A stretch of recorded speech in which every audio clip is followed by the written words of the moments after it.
All right, good day, good morning, good evening, good night to you, wherever and whenever you're watching me. This is your brother and friend Maurice. And what are we going to talk about this time around? Well, we're going to look at how Jesus promised that his second coming would happen in the time of his apostles. You're watching the New Cosmos videocast. This is the New Cosmos videocast. You've never heard it like this anywhere.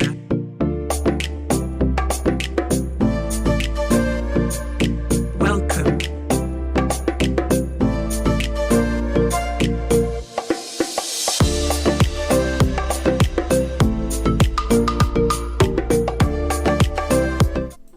All right, as we said, we are going to look at how Jesus promised that his second coming would happen in the time of his apostles. And so the aim of this study is not to address the nature of Jesus' promised coming, but to look at what Jesus said concerning when that promised coming was to occur. So in a subsequent study, however, I will address the nature of the promised second coming. But before we get into the study, I want to bring to our attention a quotation by the well-known Christian author C.S. Lewis concerning the coming of Christ. And I'm going to put it up on our notes here, and we can read it together. It says, "Say what you like, we shall be told the apocalyptic beliefs of the first Christians proved to be false. It is clear from the New Testament that they all expected the second coming in their lifetime." Now, this is nothing new that C.S. Lewis is saying.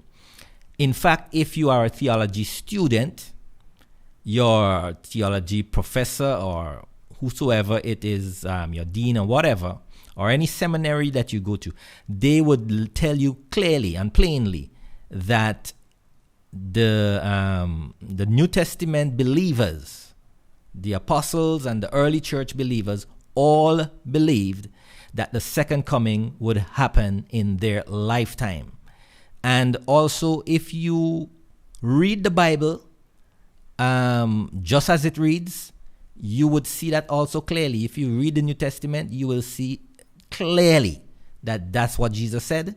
And that's what his apostles did teach also. So this is nothing strange that he's saying. If it's strange to you, well, maybe you probably need to read your Bible a bit more. All right. Anyway, so C.S. Lewis goes on to say, and worse still, they had a reason. The early Christians had a reason to believe that Christ would come in their lifetime, and one which you will find very embarrassing. Their master told them so. Yes, Jesus did tell his disciples that he would return in their lifetime. And this is what C.S. Lewis said. Okay, so don't think that I am cuckoo and way out there. All the information I am bringing to you is what I found in the scripture. Okay, so anyway, so let's go on with the quotation. He, meaning Jesus, he shared and indeed created their delusion. So that is C.S. Lewis' opinion, that Jesus actually deceived his disciples. He said in so many words, "This generation will not pass until these things are done." And he's speaking about his second coming. And he was wrong. According to C.S. Lewis, Jesus was wrong because, and this is not only C.S. Lewis' opinion, most of Christianity by default are saying that Jesus and his apostles were wrong, because they clearly tell you it is the fundamental belief of every denomination I know. Maybe there are some that I don't know. I don't claim to know all denominations and what they believe. But every denomination that I know of believes that Jesus has not yet come according to his promise. Okay? And by believing that, we are saying that he was wrong about what he said to his disciples. and when he said he was coming. I would even put it stronger. I would say that we believe that he was lying when he said that, because as you will see, the evidence is so clear that we have no other choice than to say he did not mean what he was saying. In other words, he was lying. Okay? But I will allow you to make that decision and that determination by the evidence that we will look at. So when I come back, we're going to look at and we're going to dive into the scriptures and see exactly what did Jesus actually say about his second coming when I come back.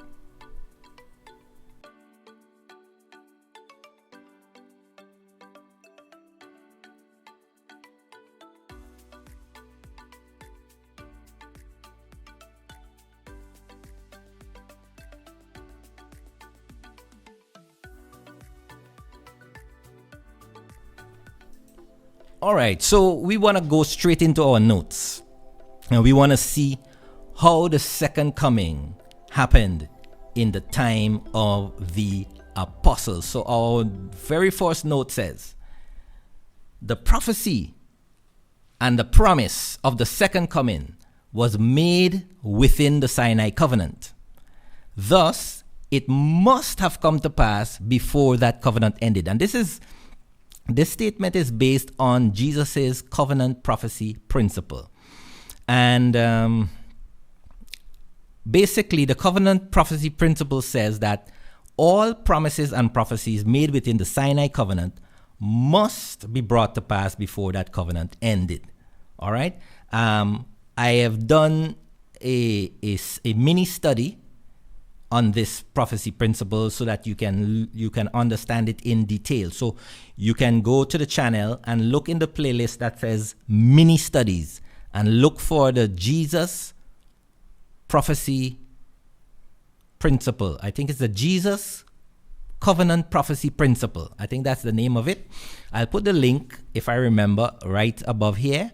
But if not, you can, as I said, go to the New Cosmos Videocast channel.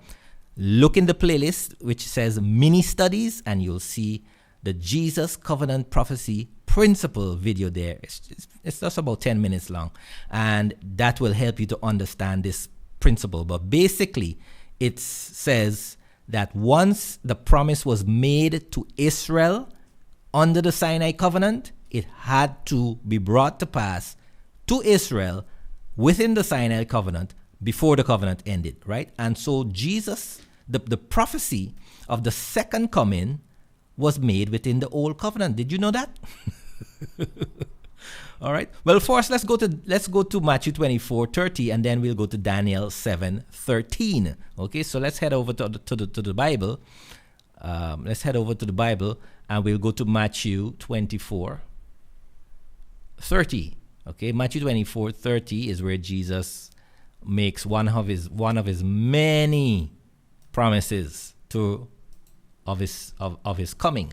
He says, "And then shall appear the sign of the Son of Man in heaven, and then shall all the tribes of the earth mourn, and they shall see the Son of Man coming in the clouds of heaven with power and great glory." So Jesus positively said he, as the Son of Man, will come in the clouds of heaven. And he said that in the year, between the year 27 and the year 31. That's during his ministry, okay? He said that, as we may say, 2,000 years ago.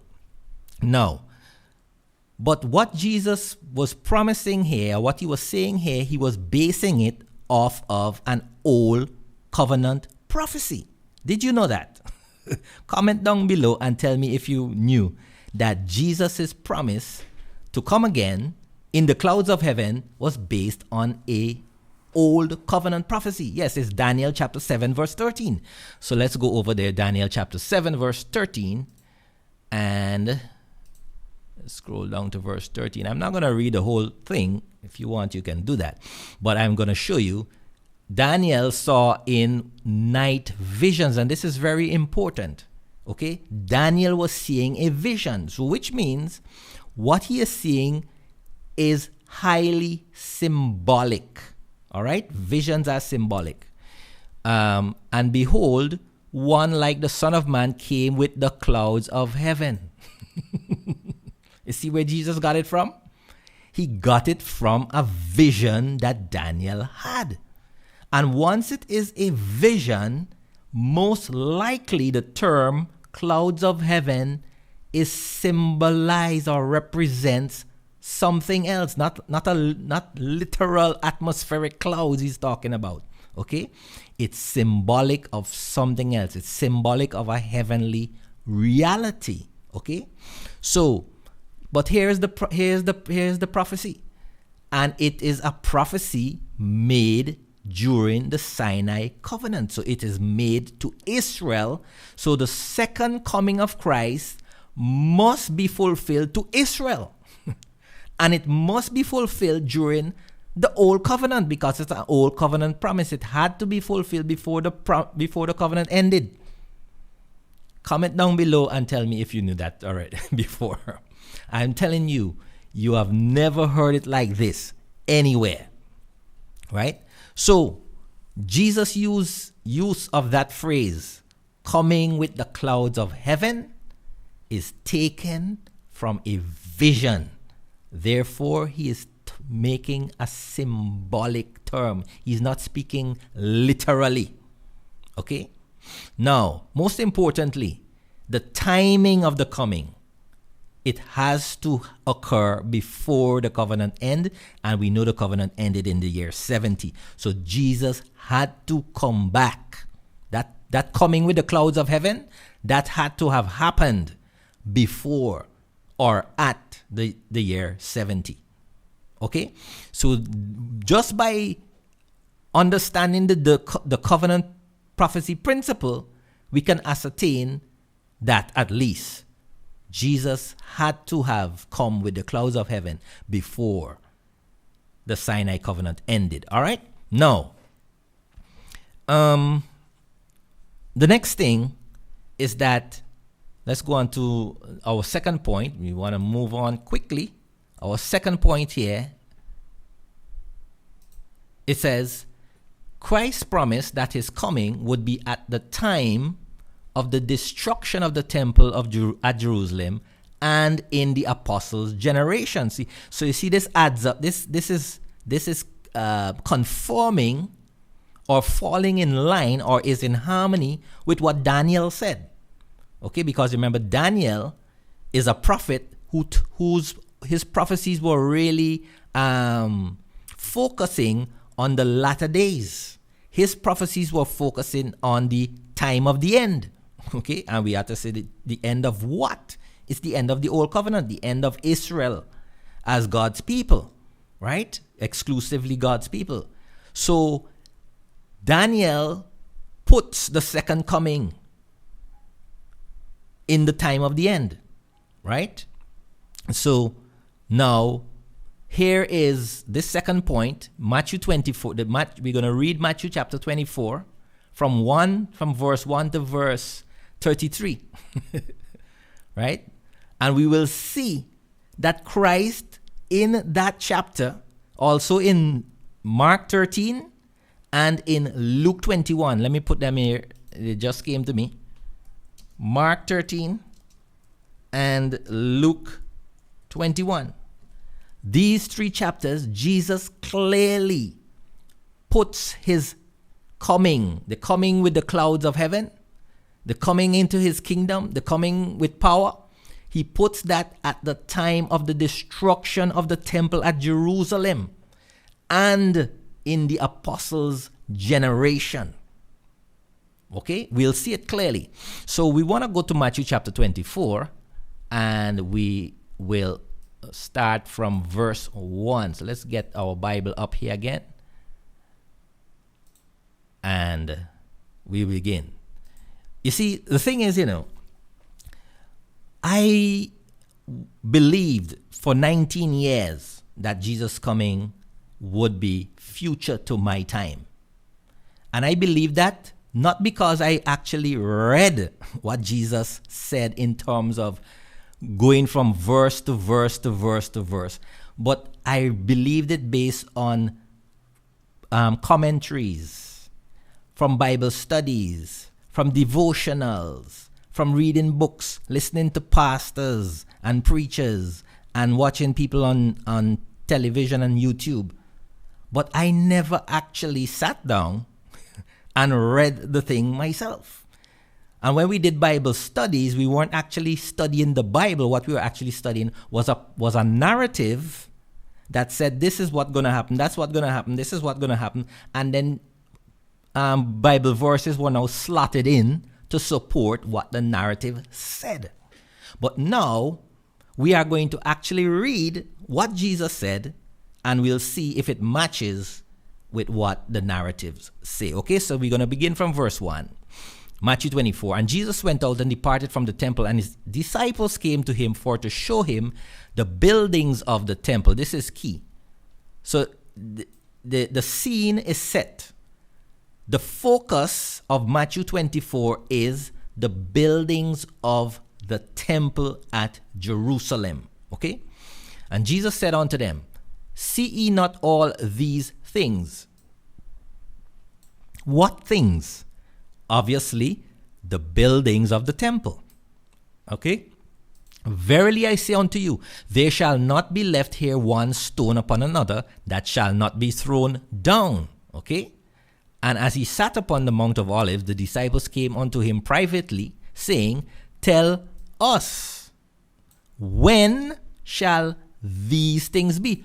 What are these things? When will the buildings of the temple be thrown down? When will there be left not one stone upon another? That's these things they're asking. Notice this is the question they're asking. When will the temple at Jerusalem be destroyed? Now, remember, if you have been following my previous studies, you'll remember Daniel chapter 9, verse 26 and 27 talks about the destruction of the temple. Okay? And it puts the destruction of the temple at the end, at the consummation. Okay? And remember, Daniel is an old covenant prophet. So the consummation of the old covenant is when the temple would be destroyed. So they ask, when shall these things be? And when shall be the sign of thy coming and of the end of the age? The word world here is the word eon. So they were not asking for the end of the globe. They were asking for the end of the age. And which age were they in? They were in the old or the Sinai covenant age. They cannot be asking for the end of the new covenant age, because the new covenant age did not happen until maybe several years later. Okay? They were asking about the end of the age that they were in presently, which was the Sinai covenant age. Okay? So notice now, according to Daniel 9:26 and 27, the temple and the city were to be destroyed at the end of, or the consummation of, the Sinai covenant age. They are familiar with that because Jesus would have taught them the prophecies of Daniel. And so once they heard Jesus say that the temple will be destroyed, then they're asking him, okay, so you're talking about Daniel 9:26. So when will be the consummation? Actually, in the Greek, this term, end of the age, the end of the world, is actually consummation of the age. Let me show it to you in the Berean Bible. Look what it says.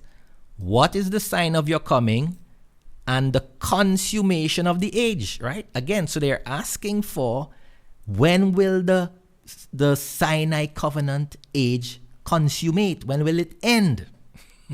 They're not asking about the end of time. They're not asking for the end of the planet.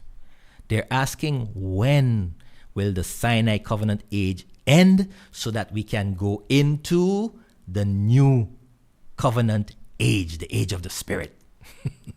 Okay?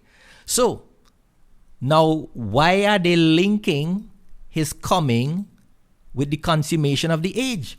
Because, again, Daniel, what we read in Daniel chapter 7, verse 13, puts the coming in the clouds It is a latter day sign. It's a latter day prophecy. It's an end of the age prophecy. Daniel is a prophet. His prophecies were to come to pass in the time of the end. Okay? So therefore, they understood that Jesus, his coming with the clouds still had to happen, but it had to happen before the consummation of the age.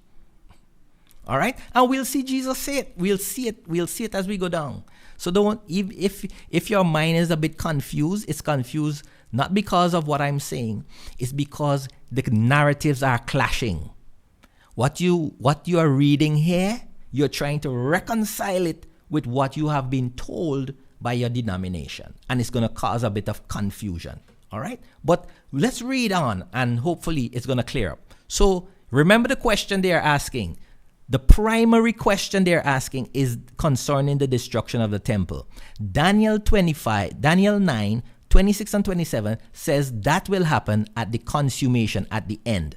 The disciples are also asking about the consummation of the age, right? So they are in line with Daniel, what Daniel had predicted. So, but let us see about the coming. Daniel 7 had said the coming would also happen, okay, in the end. So, let's see. Let's continue with the King James. Okay? So Jesus is now answering. Jesus answered and said unto them. Okay? So he's saying unto his disciples. So he's answering the question he was asked. When is the temple going to be destroyed? What is going to be the sign of that destruction and of his coming, and also at the end of the age? All of these things are synonymous or contemporary with each other. You know, I was taught that they are separate events. So the temple will be destroyed, and then thousands of years later you will have the coming of Christ and the end of the world. No. All of these things were synonymous. The temple, the destruction of the temple, the end of the age, the coming of Christ, all were happening in the same period of time. If you study the book of Daniel and you apply the covenant prophecy principle, you will understand that. So anyway, Jesus is saying, take heed that no man deceive you, for many shall come in my name, saying, I am Christ, shall deceive many. And ye, remember he's talking to the disciples, he's telling them, he's giving them the signs that will happen before the temple is destroyed. He says, you shall hear of wars and rumors of wars, and see ye that you be not troubled. So he's not saying, hey, you guys 2,000 years, 3,000 years, 4,000 years later, you're going to hear wars and rumors of wars, and that's a sign of my coming. No, he's telling his disciples, he's telling them privately that they will witness wars and rumors of wars in their time. So, and he told them, be not troubled, for all these things must come to pass, and the end is not yet. So they will have wars and rumors of wars before the end of the old covenant age. That's the end he's talking about. The end of, remember they asked him, what are the signs of the end of the age or the consummation of the age, right? So he says, okay, the old covenant is not going to consume yet. Okay? They have to have these wars and rumors of wars. Then he says, nation shall rise up against nation, kingdom against kingdom. There shall be famines, pestilence, earthquakes, diverse places, and so on and so forth. And many of these things, you see them recorded in the book of Acts. We saw famines in the book of Acts. We saw earthquakes in the book of Acts. All of these things were happening during the time of the apostles as the time progressed up to the destruction of the temple, because that was the issue. That was the question they asked. He says, all these are beginning of sorrows. Then they shall deliver you. Who? Who shall they deliver? The apostles. You remember in the book of Acts, they had persecution. In Acts chapter 8, it talks about Saul of Tarsus, how he led the persecution against the Christians. He got letters from the high priest and so on, so that he may imprison some of them and he can kill them and so on. Yeah, so there will be persecution. Jesus told them they will be delivered up to be afflicted. Some shall kill you. You shall be hated of all. And the word nations there is people. You shall be hated by all people or even tribes. This word could be translated as, let me give you the lexicon for it. It says ethnos, a race or a tribe. Okay, so it could be talking about not necessarily countries, but it could be talking about the various tribes that existed in the time of the apostles. And then many shall be offended and shall betray one another and shall hate one another. It's talking about the persecution that the early church went through, and how because of that persecution some betrayed one another and so on. And many false prophets shall arise and deceive many. All of these things, you remember the context of the question, when will the temple be destroyed? What is the sign? And Jesus gave them all the signs. These are all the signs leading up to the destruction of the temple and of the end of the old covenant age. He says, because iniquity shall abound, love of many shall wax cold, but he that shall endure to the end. Which end? Is he expecting his disciples to live until the end of the globe? Does he expect them to live 2,000, 3,000, 4,000, 5,000 years until whenever this planet ends? No. The end here is the end of the old covenant age. You can't expect his disciples to live until the end of the world. They are living until the end of the Sinai covenant age. Some of them would have been alive to see the old covenant ended.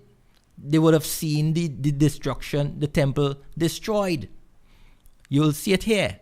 He's talking about it. The same shall be saved. And this gospel of the kingdom shall be preached in all the world for a witness.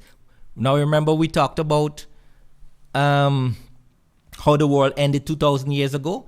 And in that study, we discovered that the King James took 3 different Greek words, oikumene, cosmos, and aion, which are totally different in their meanings, and translated all 3 of them as world. So do you know which world is speaking of here? Is it the cosmos? Is it the eon? Or is it the oikumene? Do you know? Well, let me show it to you in our lexicon. It is the word oikumene. It is talking about the Roman Empire. This is wherever Israel lived. The diaspora plus Jerusalem and Judea, which at that time was under the control of Rome. So the oikumene was the Roman Empire. And remember, the gospel was supposed to be preached to Israel. He says, go ye not to the Samaritans nor the way of the Gentiles, but go to the lost sheep of the house of Israel and proclaim to them that the kingdom of God is near, the kingdom of heaven is near. So that's the gospel of the kingdom. Daniel chapter 2, you remember Daniel chapter 2 talked about the kingdom of heaven. So the kingdom of heaven was an old covenant promise. And so the kingdom of heaven had to be established before the old covenant ended. There you go again with the covenant principle, the covenant prophecy principle. All prophecies made within the old covenant had to come to pass before the old covenant ended. So that is why they were preaching the gospel of the kingdom of heaven, which Daniel chapter 2 prophesied of. And it was here coming to pass. Okay? So preached in all the world, preached in all of the Roman Empire for a witness unto all nations. And here we do have the word ethnos again, which could mean people or tribes. And then shall the end come. Which end? Remember they asked in chapter 3, what shall be the sign of the end of the world, which is the end of the age, the eon. King James took the word eon, translated as world. Come down here, they took the word oikumene, translated as world. So you don't know. You don't know what you're reading. Okay? You don't know what you're reading. But down here, it is the Roman Empire. In verse 3, it is the age. So that is what they were asking. When shall the end of the age come? Well, he says when the gospel of the kingdom has been preached to all of the diaspora. Because you remember, the promise was made to Israel. So the gospel had to be preached to Israel to let them know that the promise is coming true. All right. So let's continue. Verse 15, when you therefore shall see the abomination of desolation spoken of by Daniel the prophet. Again, Daniel talked about the abomination of desolation. He's an old covenant prophet. So the abomination of desolation had to come to pass before the old covenant ended. Now we are still hearing people talking about, oh yeah, the abomination of desolation happened in 1798 or something like that. Or some people say it still have to happen, But Jesus' understanding was the abomination of desolation would be seen by his disciples. He says, when you, meaning the disciples who asked him privately, shall see the abomination of desolation, spoken of Daniel, stand where? In the holy place, in the temple. How can we have an abomination of desolation today when there is no temple? The abomination was to stand in the holy place of the Jerusalem temple, because look, it says, then let them which be in Judea flee into the mountains. So the abomination of desolation would happen in Judea, in the holy place, which is the temple, which was in Judea, which was in Jerusalem. How are you going to have that happen now? How are you going to have that happen after the end of the Old Covenant? Because the Old Covenant ended with the destruction of the temple. And this is why many Christians believe that the Jews have to build a third temple, and they're sending the money over to Israel to finance the Orthodox Jews and these Messianic Jews to rebuild a third temple and to start up sacrifices and offerings again. And they're trying to find descendants of Levi to operate as high priests. Because they don't understand that the covenant ended. Okay? So, let's continue. So, all of these things, the setting of Matthew 24 is Jerusalem. That's the setting. So that's why Jesus says, let them which be in Judea flee to the mountains. The setting is Judea, it's Jerusalem. Let him which is on the housetop not come down and take anything out of his house. House where? House in Judea. Not house in America, not house in USA, not house in the Caribbean, not house in Europe, house in Jerusalem, in Judea. That's the context of what Jesus is talking about. Neither let him which is in the field return back to take his clothes. As a matter of fact, on the house top gives you a clue that it's also in Jerusalem, because in Jerusalem, you could have gone on your house top because it was a solid roof and a flat roof. Up there is where they put their various grains to dry in the sun and so on. Okay? We don't have those kind of roofs now. How can we go up on our house roof? We're gonna slide off because our house roofs are gabled.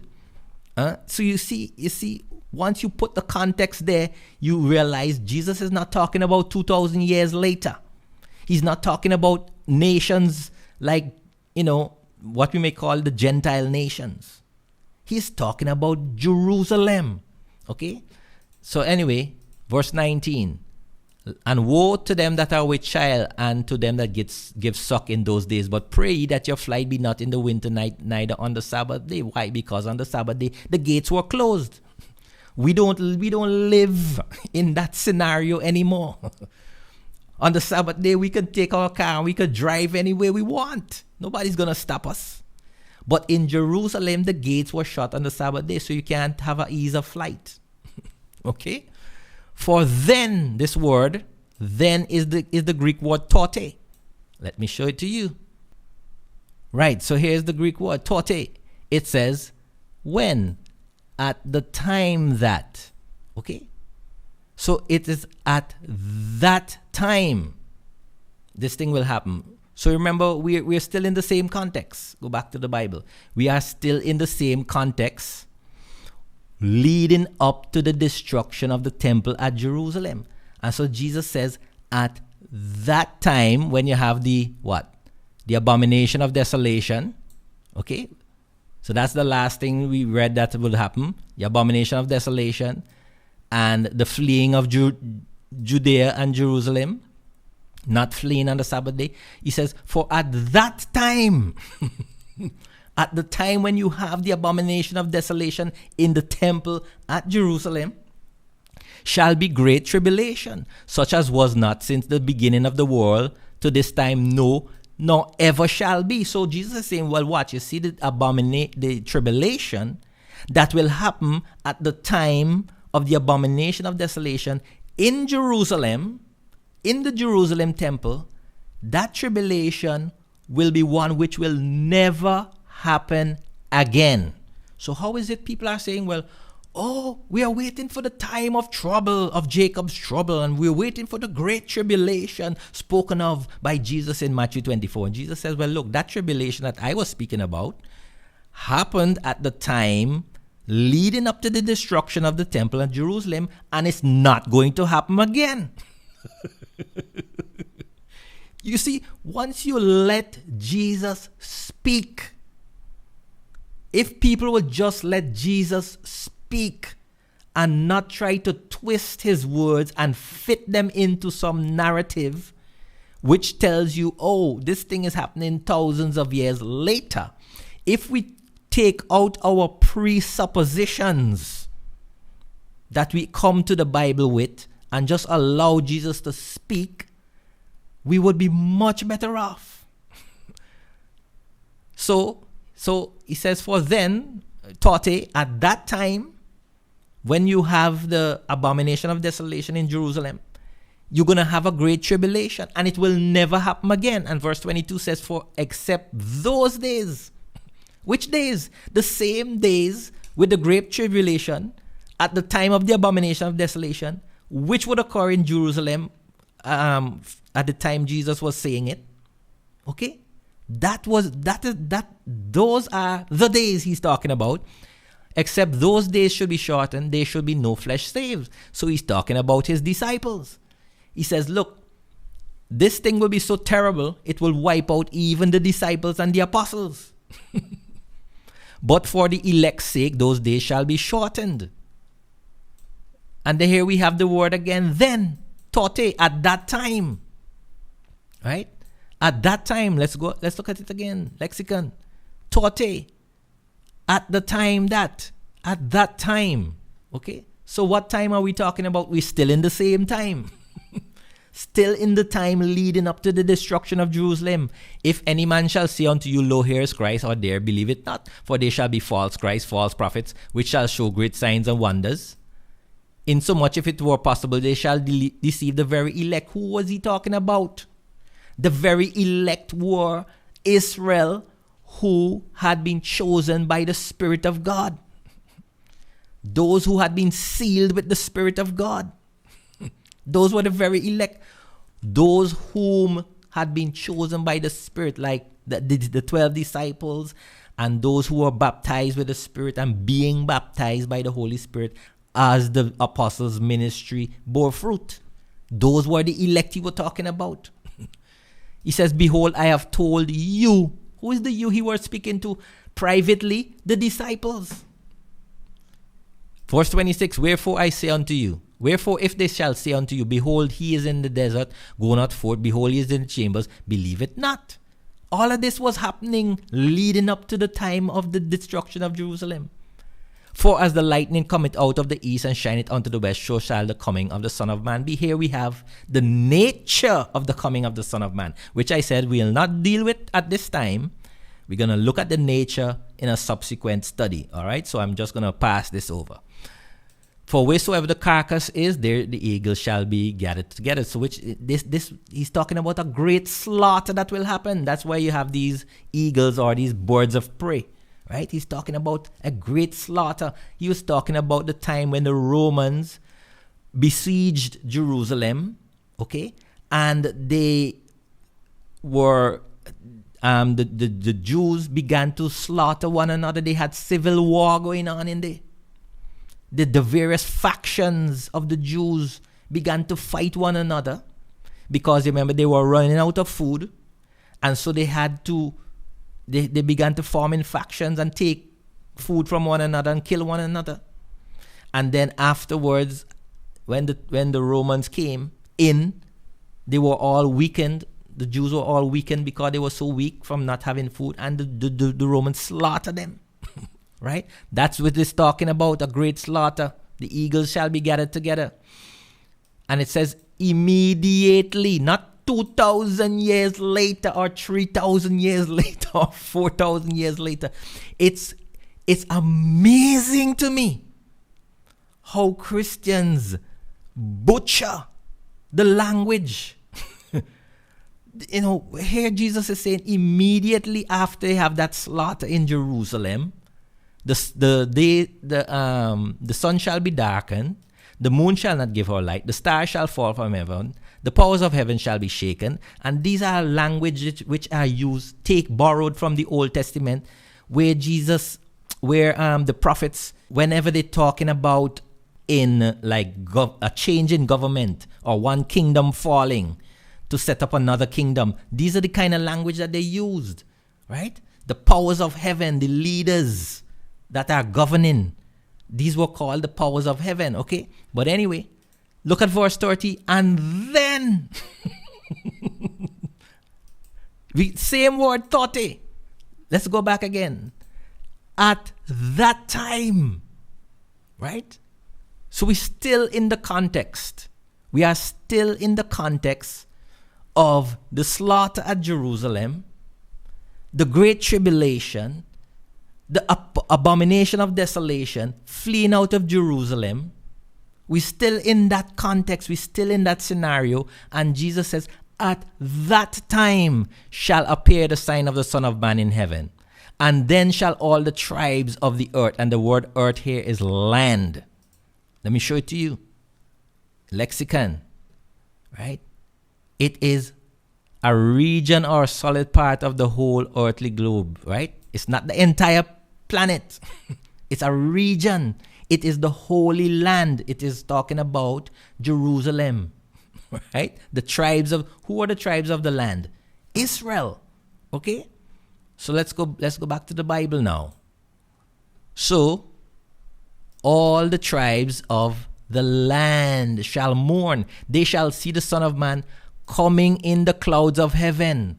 When? At that time. When you have the slaughter at Jerusalem. When you have the abomination of desolation, or the abomination that brings desolation in Jerusalem. At that time, you have the Son of Man coming in the clouds of heaven. Yes, he had to come at that time because it was prophesied in Daniel 7:13, which Daniel is an old covenant prophet. So he had to come before the covenant end. Right?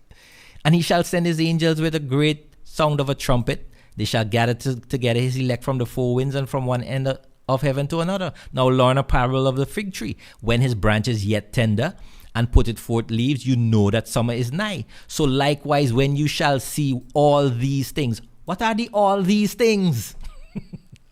Huh? What are all these things?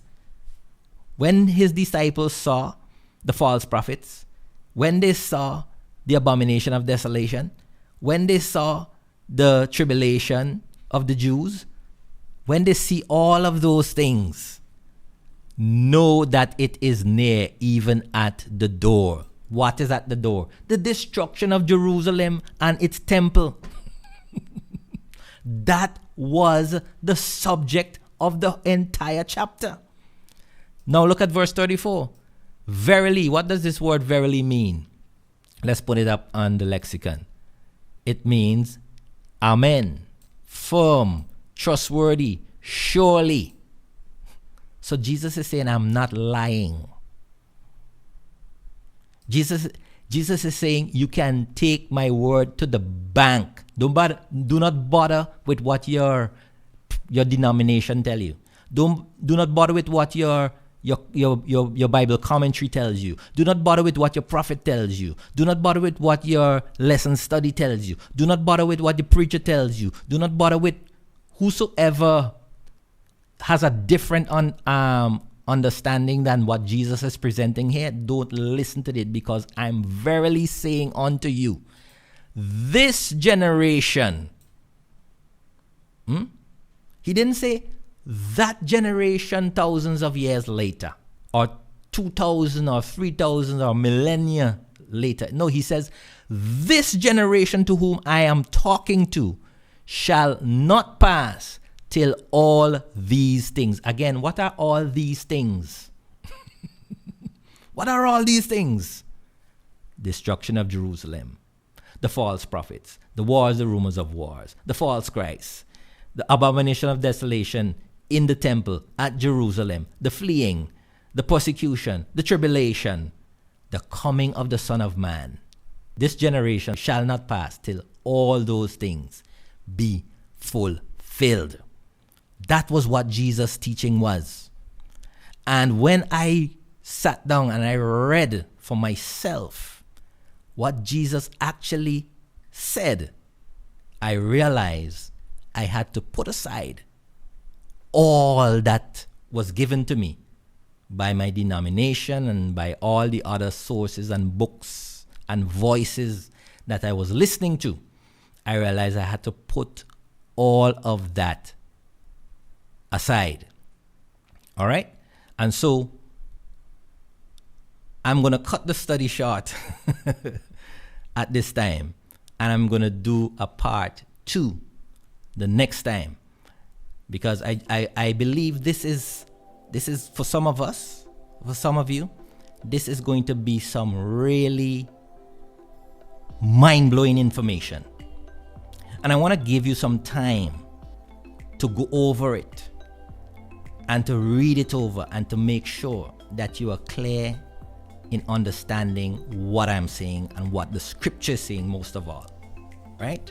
So I'm not going to give you too much at this time. I'm going to leave you with just that. And next time, God willing, I'm going to present the remaining or the rest of this study so that we can all have that understanding that Christ wanted to have. So until the next time, may God richly bless you. Don't forget, if you appreciate the information that I have provided, because it's not easy, I had to really sit down, and put aside time and put this thing together so that I can present it as clearly as possible. And if you appreciate that, subscribe to my channel, give the video a like, make a comment, and remember to share. And also, you would have noticed that I did a little promo for the book that I wrote, which is entitled Why Christ Has Already Come Back and Why the Church Will Never Believe It. I've put the link to that book on the Amazon bookstore. It's down in the description of this video. So I would appreciate it very much if you would head on over. If you want to purchase a paperback or if you want to purchase the digital version, I really would appreciate it if you do that, because the book will help you to have a fundamental understanding of this message. It will give you a fundamental understanding.